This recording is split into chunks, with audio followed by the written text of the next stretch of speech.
রাজধানীর কলাবাগানে নিজ বাসায় স্ত্রী ও শাশুড়িকে কুপিয়ে হত্যা করেছে শিপন নামের এক যুবক। পরে নিজেই থানায় গিয়ে পুলিশের কাছে আত্মসমর্পণ করেন। নিহতদের স্বজনরা বলছেন ওই যুবক নেশাগ্রস্ত ছিল, তবে পুলিশ বলছে পারিবারিক কলহের জেরেই এই জোড়া খুন। ছোট্ট রায়হান, বয়স 1 বছর 2 মাস, পৃথিবী বোঝার আগেই হারালো মাকে। খুন করেছে তার নিজেরই বাবা।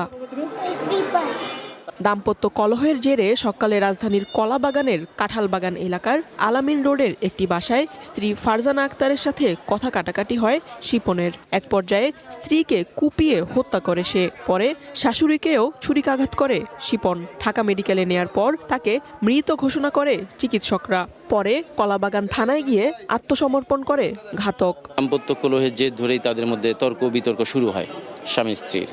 তর্ক বিতর্কের এক পর্যায়ে শাশুড়ি এসে তার মেয়ের পক্ষ নেয়। স্বামীটা আরও রাগান্বিত হয়, আরও উত্তেজিত হয়ে প্রথমে তার বউকে তরকারি কাটা চাকু দিয়ে স্টেপ করে, তারপর তার শাশুড়িকে স্টেপ করে। তারপর স্বামীটা নিজে থানায় গিয়ে আমাদেরকে জানায় যে আমি হত্যা করেছি। নিহতের স্বজনরা বলছে জামাতা শিপন নেশাগ্রস্ত ছিল, প্রায় তার স্ত্রীর সাথে ঝগড়াও হতো। বিয়া খাইতে গেছে, ও তো গেছে ওর লোকে আরো 2জন নেশাগ্রস্ত বন্ধু নিয়ে গেছে বাড়িতে।